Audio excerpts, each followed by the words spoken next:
Selamat siang, Mbak. Selamat siang Ibu. Duduknya dinyamanin ya, Mbak. Iya, jangan. Gak apa-apa Ibu, saya duduknya di mana? Nggak apa-apa, nggak rumah sendiri. Maaf ya, Ibu, konselingnya di sini. Soalnya kan kita nggak bisa di kampus seperti itu ya. Ya nggak apa-apa.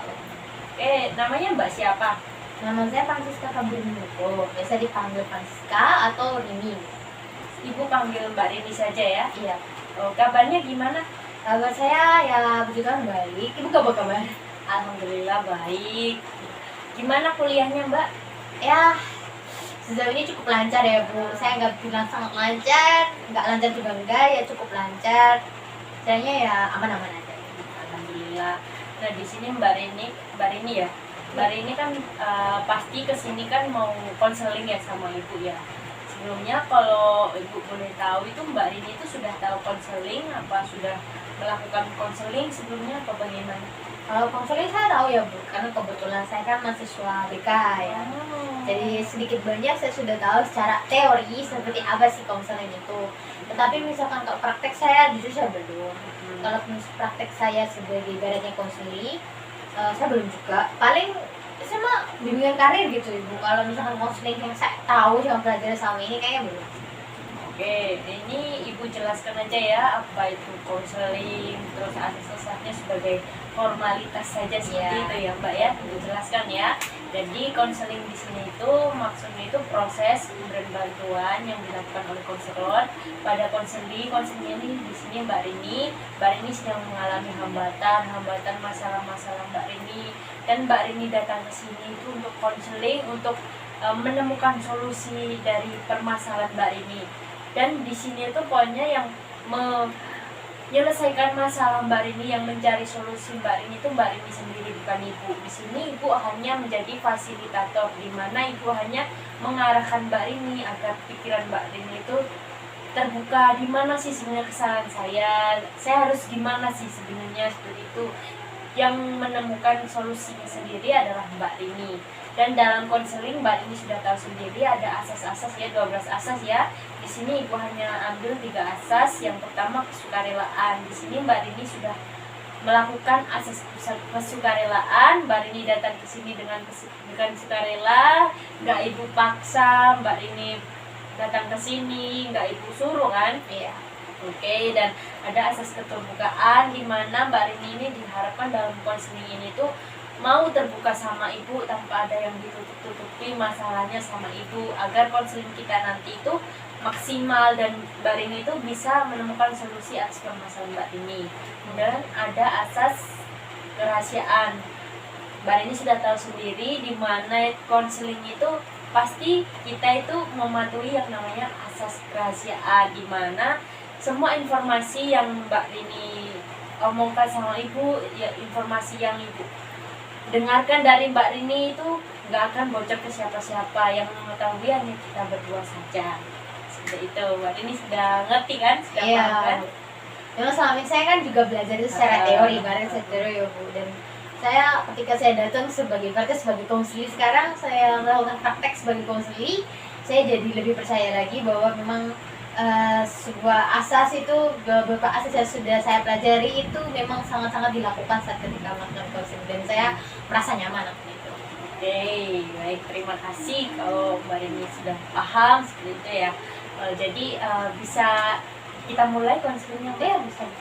Oke, sebenarnya yang membuat Mbak Rini kesini itu sebenarnya masalah apa Mbak Rini? Jadi begini Bu, saya itu sebenarnya lebih ke akibat masalah ya Bu. Kalau saya itunya sendiri bahwa akhir-akhir ini sama daring ini saya itu perasaannya kurang baik ya. Mana saya tuh lebih gampang stres, gampang apa ya, mood saya tuh gak enak, terus gak nyaman gitu Bu. Saya ngerasa kayak selama daring ini tuh saya gak efektif banget saya kuliahnya, karena beberapa yang Ibu tahu selama daring kita kuliahnya online. Terus dikasih tugas terus ya, wajar ya bos, sama kuliah kan kita wajar ya dikasih seperti itu. Iya.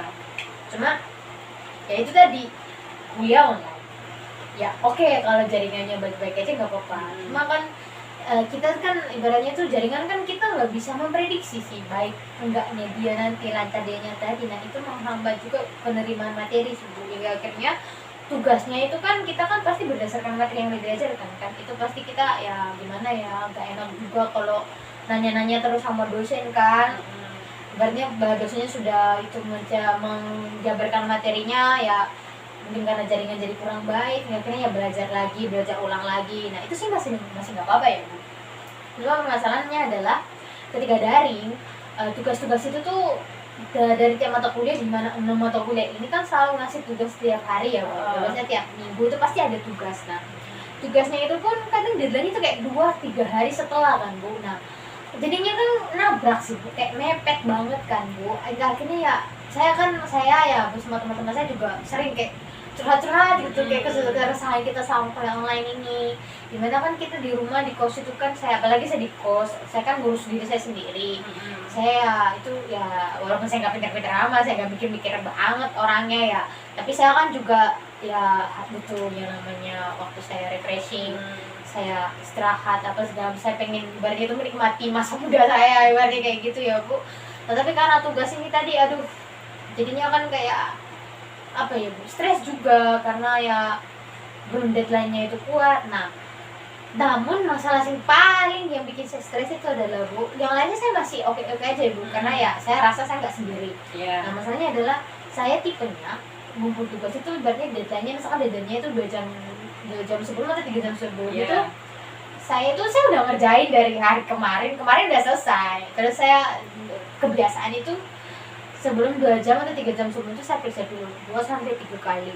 Itu untuk buat saya yakin 100% bahwa oh yang saya kerjakan semalam udah sampai di tahap yang benar-benar menurut saya udah pas, udah enak, udah saya kirim selesai. Dan itu buat saya yakin sama kerja saya dan saya merasa nyaman. Tetapi akhir-akhir ini karena tugasnya terlalu mepet dan bertabrakan, itu banyak tugas, gak banyak sih Bu, kayak ada satu tugas itu saya yang ngumpulnya itu terlalu mepet kan Bu.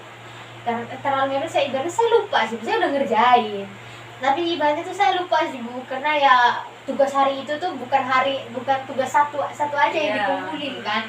Di otak saya udah ngumpul, ternyata untung aja teman saya bilang bahwa kita itu mau ngumpul tuh, akhirnya saya ngumpul tanpa saya lihat dulu. Satu keperiksa dulu kan, akhirnya tuh saya kepikiran hari-hari sampai hari ini saya masih kayak gak nyaman, stres. Itu juga berpengaruh sama kuliah saya beberapa hari ini, saya jadi gak mutan gitu Bu. Jadi di sini dapat Ibu ambil tuh sebenarnya Mbak Rini itu stres gara-gara efek pandemi, di mana kita itu diwajibkan kuliah online kan, terus tugasnya Mbak Rini itu banyak dan deadline-nya itu tabrakan seperti itu ya Mbak Rini. Terus di mana Mbak Rini itu ada salah satu tugasnya itu yang menurut Mbak Rini itu kurang efektif dalam pengecekannya seperti itu ya Mbak Rini. Betul.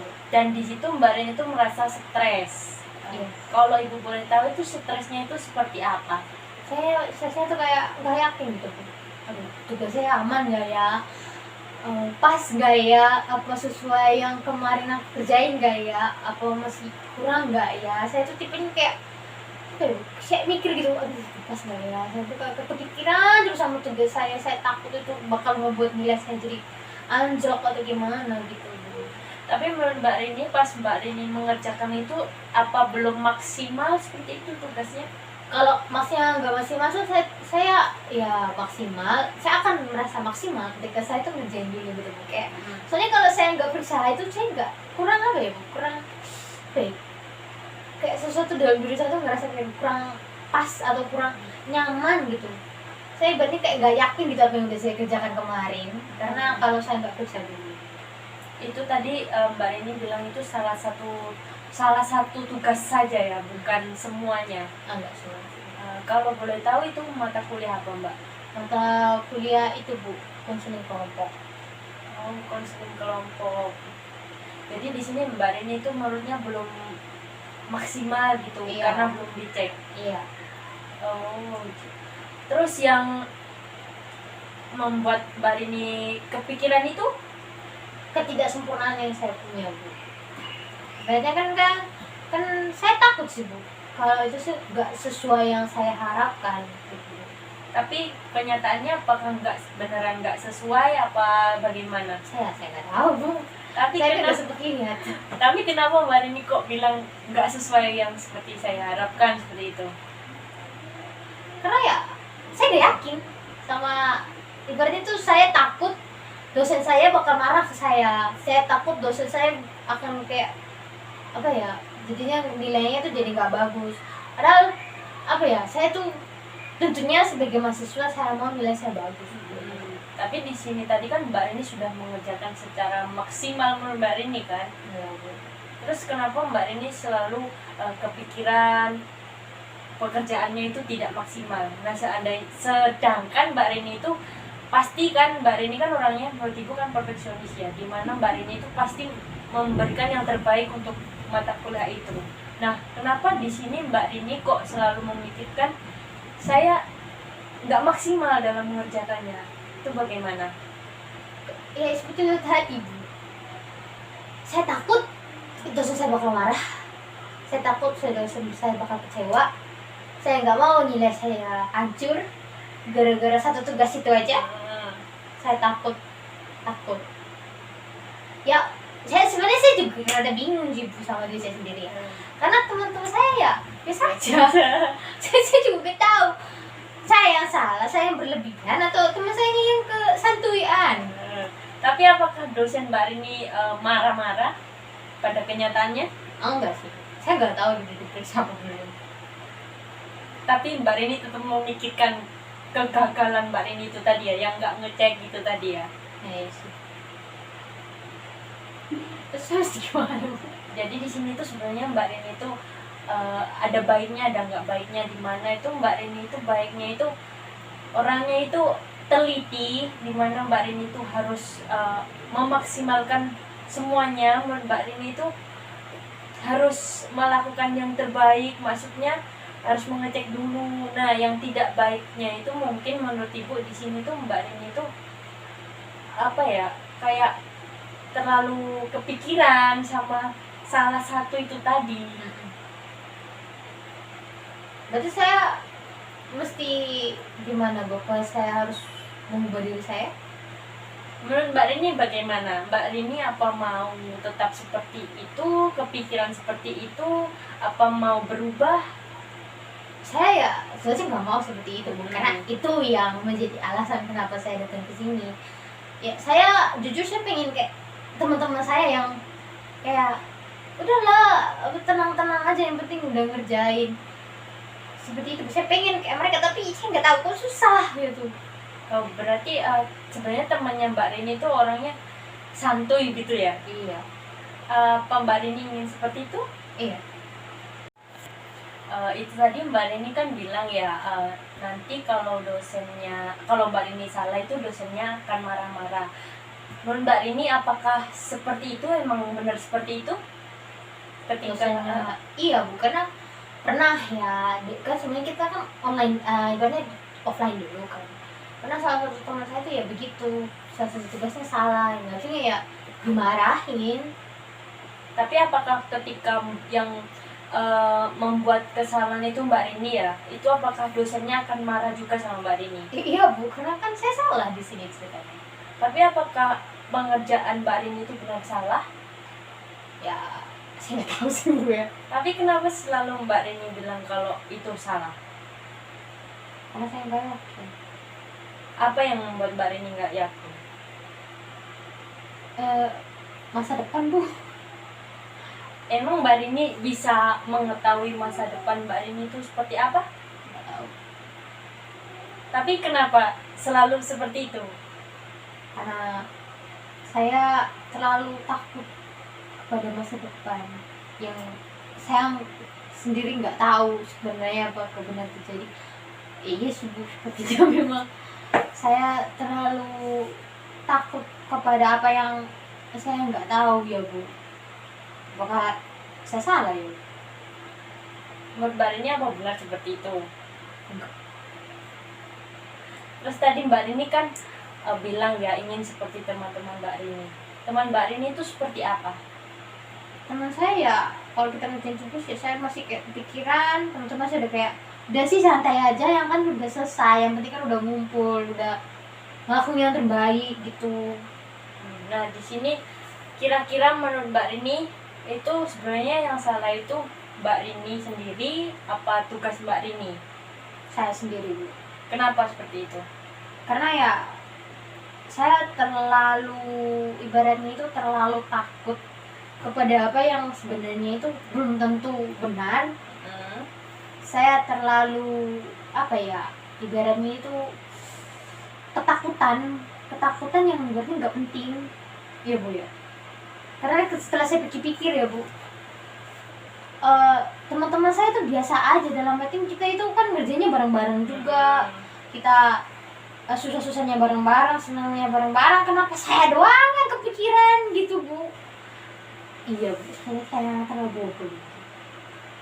Bukan terlalu bodoh, mungkin Mbak Rini ini apa ya, apa Mbak Rini nggak ngerasa ada yang salah sama pikirannya Mbak Rini, apa nggak ngerasa seperti itu?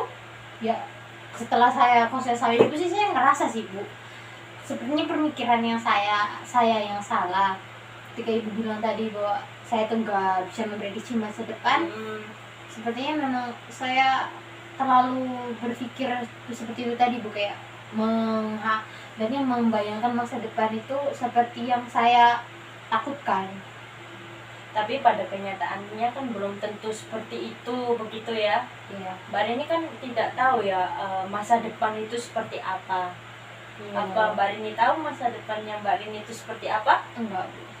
Tapi kenapa Mbak Rini selalu takut akan masa depan itu tadi? Ya kan saya gak yakin Bu. Saya ibaratnya itu tadi seperti yang bilang terlalu berlebihan. Nggak yakinnya itu seperti apa sih?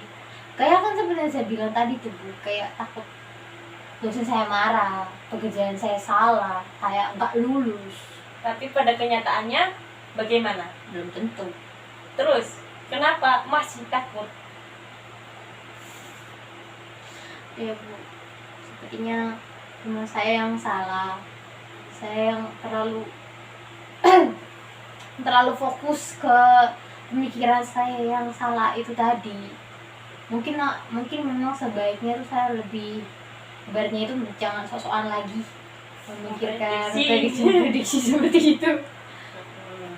Kita kan nggak tahu yang Mbak Rini kedepannya itu bagaimana, kita kedepannya itu gagal apa berhasil, kita kan nggak tahu. Nah terus kira-kira bagaimana perasaan Mbak Rini? Saya merasa bersalah sama diri saya sendiri. Saya merasa jahat juga sama dosen saya karena sudah berpikiran yang enggak.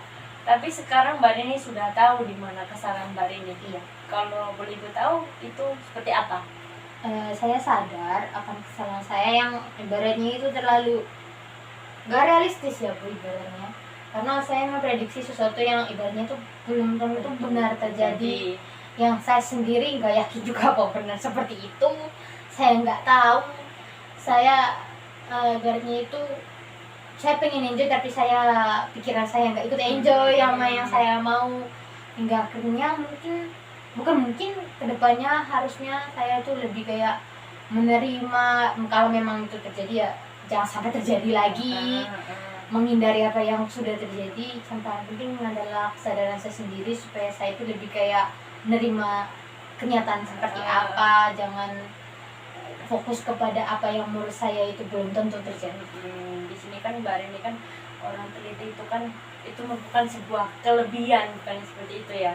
Teliti itu kelebihan kita. Nah, terus konseling kan nggak bisa dilakukan dalam satu kali pertemuan ya Mbak Rini. Iya. Kira-kira Mbak Rini bisa datang kembali atau bagaimana? Bisa Bu. Saya juga pengen tahu gitu Bu perkembangan saya ke depannya. Saya ibaratnya itu saya kan butuh orang lain juga, butuh ibu juga, supaya saya juga, karena saya juga yakin gak yakin, saya juga berharap saya bisa seminggu ini bisa langsung baik juga, kayaknya nggak mungkin.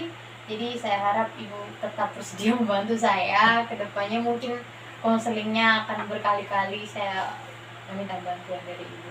Kalau bisa minggu depan Mbak Rini datang ke sini ya. Ibu harap Mbak Rini itu bisa membawa kabar baik untuk ibu. Mbak Rini bisa sedikit berubah, bisa membawa kabar baik, dan Mungkin konseling hari ini Bu akhiri sampai di sini ya Mbak Rini. Iya Bu. Perasaannya bagaimana Mbak Rini? Syukur udah lega Bu, udah tenang. Merasa bersalah sama diri sendiri juga, merasa bersalah sama orang lain juga, dan ingin merubah diri. Oke, Ibu tunggu ya Mbak Rini. Terima Iya kasih. Bu, terima kasih Bu.